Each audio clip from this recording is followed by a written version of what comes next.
हम सब देश की आजादी का महोत्सव मना रहे हैं, लेकिन आपको लगता है हिंदुस्तान आजाद है? हमें तो नहीं लगता हिंदुस्तान आजाद है। तस्वीर वैसी की वैसी आज भी खड़ी है जैसी 78 साल पहले थी। बस कुर्सी पर बैठने वाले लोग बदले, पहले भूरे अंग्रेज थे, अब काले अंग्रेज बैठे हैं। इससे ज्यादा कोई फर्क नहीं है, कोई अंतर दिखाई नहीं देता। आज भी भारत में सच्ची बात कहने वाले का गला घोंट दिया जाता है सत्ताओं के द्वारा, शासन के द्वारा। पहले भी यही तो हो रहा था। पहले भी बेकसूरों को अंग्रेजी पुलिस झूठे सच्चे मुकदमे लगा करके अंदर फांस दिया करती थी, और बेबस न्यायपालिका है उनको दंड दे दिया करती थी। आज भी वही तो हो रहा है। बदला क्या है?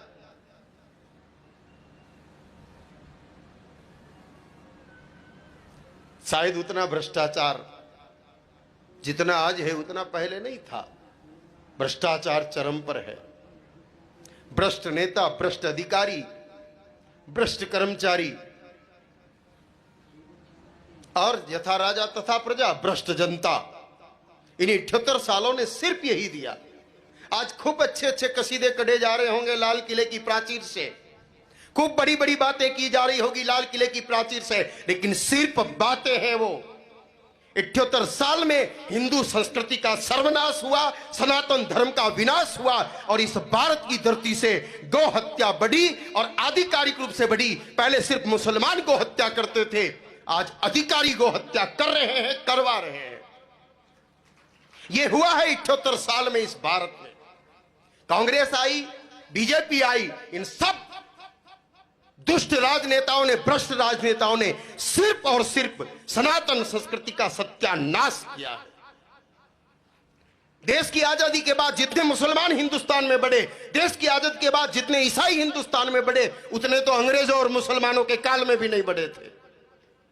बात कर रहे हैं कि हिंदुओं का काल है, क्या खाक हिंदुओं का काल है? एक हिंदू अगर सिर्फ ये पूछता है कि इन ठूस ठूस के गाय माताओं को ट्रक में भर के कहां ले जाया जा रहा है, उनको झूठे मुकदमे लगा करके और जेल में डाल दिया जाता है। यह है भ्रष्ट हिंदुस्तान आज का।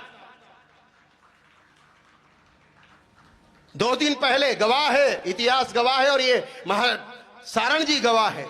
2 दिन पहले नागौर क्षेत्र के पर्वत सर में पशु मेले की आड़ में गौ तस्कर, लोग कह रहे हैं साहब किसान गाय ले जा रहे हैं। लो, आप में से कितने किसान हैं जिनको गाय और बैल चाहिए? ले, मुफ्त में देता हूं, लेने को तैयार हो क्या? सैकड़ों ट्रकें भर करके बैल जा रहे थे। बताया जा रहा था खेती के लिए है, आपको खेती के लिए बैल चाहिए, मैं देता हूं ना मुफ्त में। मेरे पास 22,000 बैल खड़े हैं आज की तारीख में। किसको चाहिए? मुफ्त में लीजिए ना। वहां से खरीद क्यों रहे हो? वो खरीदने वाले किसान नहीं, वो खरीदने वाले कसाई थे। और पुरानी पर्चियां, झूठी पर्चियां, उनके आधार पर विक्रय हो रहा था। सिर्फ जाकर के 2 शब्द पूछे कि ये क्या है, इतनों में उन गुंडे पुलिस वालों ने, भ्रष्ट पुलिस वालों ने, जो नेताओं के तलवे चाटते हैं और कसाईयों से पैसे लेके कुछ खुद खाते हैं और कुछ नेताओं को खिलाते हैं, विधायक और सांसदों की जेबें भरी जाती है, उनको देने के लिए जब तस्करी रुकेगी तो दिक्कत आएगी ना। तो सिर्फ प्रश्न करने पर, केवल सवाल पूछने पर लाठीचार्ज किया जाता है। और सिर्फ पुलिस ही नहीं, उन तस्करों को भी खुली छूट दे दी जाती है कि कुल्हाड़ी और हथियारों से हमला किया जाए। अनेकों गौभक्त घायल होते हैं, दौड़ा दौड़ा करके पीटा जाता है और शेष को डाल दिया जाता है लॉकअप में, जो अभी तक 3 दिन में छूट नहीं पाए हैं। देश आजादी का उत्सव मना रहा है और वो गोभक्त बंधन में पड़े। कैसी आजादी है ये? धोखा है, धोखा। आजादी के नाम पर हिंदुस्तान में सिर्फ और सिर्फ धोखा है। ये उत्सव नहीं, मातम मनाने का दिन है। उत्सव मनाने का नहीं, मातम मनाने का दिन है। जिस आजादी के लिए भगत सिंह, चंद्रशेखर अपने प्राण दे करके गए, वो आजादी हमें आज भी नहीं मिली है। वो भ्रष्ट पुलिस से मुक्ति चाहते थे, सिर्फ सत्ता परिवर्तन नहीं चाहते थे। वो चाहते थे कि व्यवस्था परिवर्तन हो। व्यवस्था परिवर्तन नहीं हुआ, सिर्फ सत्ता हस्तांतरित हुई है। सब कुछ वैसा ही चल रहा है, सब कुछ वैसा ही। झूठे वादे और ज्ञान दिए जाते हैं। साहब किसान कहां जाएंगे? अरे हम तो ऐसे किसानों को मुफ्त में बैल दे करके और सम्मानित करना चाहते हैं, उनके पैर धो के पीना चाहते हैं जो बैल से खेती करे। है कहां किसान? पर्वतसर के मेले में आने वाले सब के सब तस्कर हैं, कसाई हैं। कौन किसान पैसा देगा जब मुफ्त में उनको बैल मिल रहे हैं? हम खुला कह रहे ना कि 22,000 बैल हमारे पास है देने के लिए, किसी को चाहिए तो बोलो ना, भाड़ा भी नहीं लेंगे, उनके घर तक पहुंचाएंगे और उनको माला पहनाएंगे कि तुम भले आदमी हो जो बैल से खेती कर रहे हो। है कौन? 5 बीघा खेत वाला भी ट्रैक्टर लेकर के घूम रहा है। वाह भाई, बड़े गजब है। मार गौरक्षकों ने खाई, गौसेवकों ने खाई, डंडे गौसेवकों पर चले और केस भी उन पर लगा। ऐसी ऐसी धाराएं लगाई गई, 307 और 302 जैसी। वाह, ऐसा तो शायद अंग्रेज भी नहीं करते थे। जैसा वर्तमान समय में हो रहा है ऐसा अंग्रेज भी नहीं करते थे। इसलिए आज सत्ताओं में उन अंग्रेजों के बाप बैठे हैं। ये जो बैठे हैं वो उन अंग्रेजों के बाप हैं। शायद अंग्रेजों ने भी जैसा नहीं किया होगा। इतने कत्ल खाने उस समय भारत में नहीं थे। और वहां के नेता एमएलए कह रहे हैं, ज्ञान झाड़ रहे हैं कि साहब 100 सालों से हमारे यहां तो पुरखों के समय में मेले चल रहे थे, बैल बिकते आए। अरे 100 साल पहले तुम्हारे पुरखों के पास ट्रैक्टर थे क्या? ये जवाब तो दो। उस समय ट्रैक्टर नहीं थे, बैलों से खेती होती थी। आज सरकार ट्रैक्टर के लिए लोन दे रही है, यूरिया के लिए सब्सिडी दे रही है। क्या बैल के लिए लोन है? क्या गोबर पर सब्सिडी है?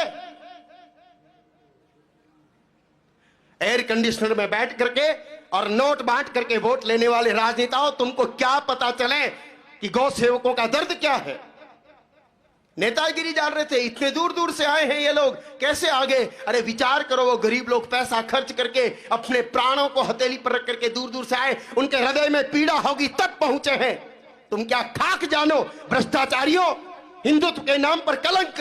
जो राजनेता हैं, जो हिंदुत्व की राजनीति भी कर रहे हैं या कोई और राजनीति कर रहे हैं, वो क्या जाने कि गाय क्या है और गाय का दर्द क्या है।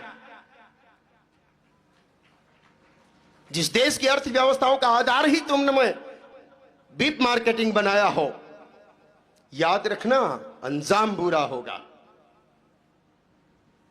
सत्ता के अहंकार में जो तुम कर रहे हो उसका परिणाम बुरा होगा।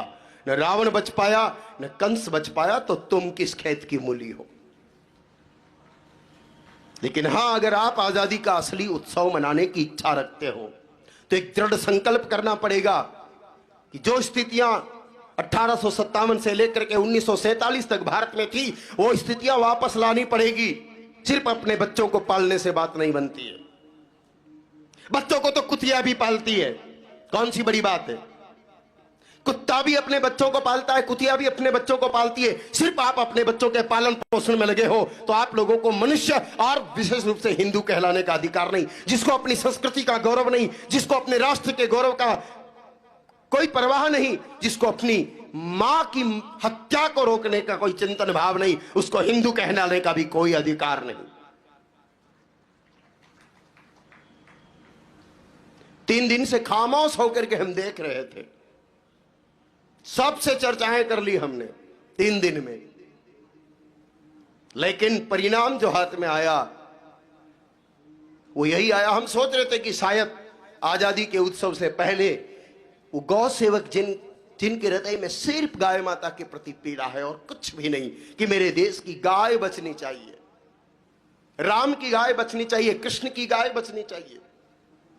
कृष्ण भक्ति का ढिंडोरा पीटने वाले इन नेताओं से हम पूछना चाहते हैं कि आप कौन से कृष्ण की भक्ति करते हो? क्या वही कृष्ण जो 9 लाख गाय माताओं के बीच में जन्मे थे, या आपका कृष्ण कोई दूसरा है? राम भक्ति का पाखंड रचने वालों से पूछना चाहते हैं कि रामचरितमानस में जिन राम के लिए लिखा है कि विप्रधेनु सुरसंत हितलीन मनुज अवतार, जिस रामचरितमानस में लिखा है कि गौद्विजधेनु देव हितकारी, क्या उसी गाय के प्रेमी राम की बात कर रहे हैं या आपका राम कोई दूसरा है? कौन से राम भक्ति की बात करते हैं आप? अगर आप राम भक्ति की बात करते हैं तो फिर उस राम की गाय माता भी तो बचनी चाहिए जो राम गाय के लिए धरती पर आए। उन राम की गाय माताएं कट रही है और राम भक्ति का ढोंग कर रहे हो, राम भक्ति का पाखंड कर रहे हो। अगर राम के भक्त हो तो सबसे पहला काम तुम्हारा गाय माता को बचाने का होना चाहिए, गौहत्या पर प्रतिबंध का होना चाहिए। ये ढोंग और पाखंड याद रखिए, बहुत लंबा नहीं चलता है। कुछ दिन आप ढोंग और पाखंड के बल पर अपना उल्लू सीधा कर सकते हो, लेकिन अगर लंबा चलना है तो सत्य का आश्रय लेना ही पड़ेगा।